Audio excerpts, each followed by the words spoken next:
This presentation is an overview of the 7th annual School Supplies Giveaway Prepare for Success initiative conducted in August of 2018. This event was sponsored by the Richardson Plano Guide Right Foundation's Kappa League chapter. Every year, there are less fortunate people in all school districts around us. It is our duty as Kappa Leaguers to help them get their school supplies that they need. We had planning discussions to understand budgets, dates, requirements, and to talk about last year's initiative.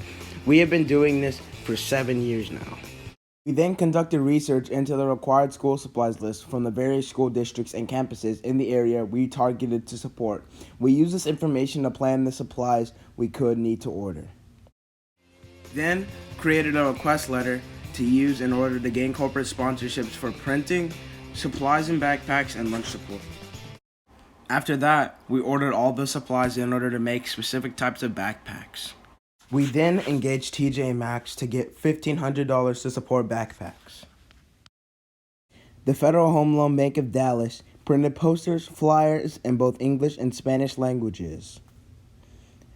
And they printed surveys in both languages to capture key data to be used in the future. Before the building day, we received the bulk ordered supplies and stored them. During the build day, that was scheduled in advance, we watched videos to identify the ways to teach basic manufacturing principles. We learned about Henry Ford and his assembly line. We learned how George Washington Carver was instrumental in the development of the Henry Ford assembly line.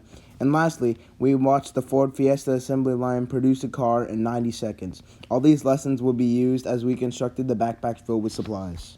We then elected leaders for each set of backpacks we produced. They were to determine the layout of the assembly line, order of supplies, marking of bags, and overall quality control and inspection processes that we would follow.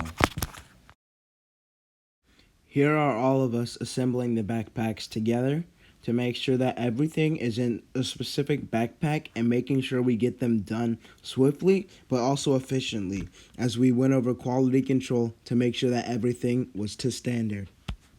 We then gave specific tags to identify which backpacks belong with which age group. Here are the finished backpacks lined up. We prepared a set of delivery instructions for the volunteers that covered key aspects of the initiative, such as mass movement of bags, marking of bags, and lunch instructions. Next, we loaded up all the backpacks and supplies, and we delivered to Minnie's food pantry successfully the day before to ensure that they are ready. Then we assigned volunteer roles such as survey of recipients, delivery of backpacks, restocking of backpacks, and pictures of the event. After assigning the roles, we then delivered the backpacks to the family successfully. After the cleanup of the site, we then took pictures with the Minnies group. On the day of the giveaway, we confirmed with Domino's Pizza the order for lunch, and we got it successfully. After that, we updated communications to Kappa League on the event. We reviewed the survey results we received. Not all participants' families turned in a survey, but we had enough data to be useful in the future to improve the effectiveness of this initiative.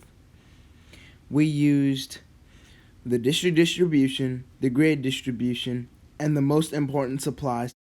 This year, the foundation delivered into the community the following: 214 backpacks loaded with age-appropriate school supplies such as crayons, calculators, scissors, binders, folders, pens, etc. 40 backpacks in support of the Dallas Alumni Pan-Hellenic Association efforts.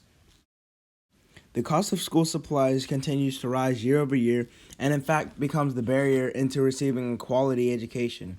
Even in school districts in affluent areas, there are often unreported, undocumented sets of students that go without the right materials to learn. They sit in the same classrooms as some people who are fortunate enough to be prepared to learn, and after a few years of this, a clear performance distinction can be made falls right on the same line of socioeconomic status. This growing gap has lifelong repercussions that must be addressed. Bridging this gap was the goal of the Kappa League team for this supplies giveaway. Although these victories may seem small to the average person, we know they are not. Students who could otherwise not afford supplies had those items for their best use at the beginning of the school year and will have a much better academic outcome. Thank you for this time.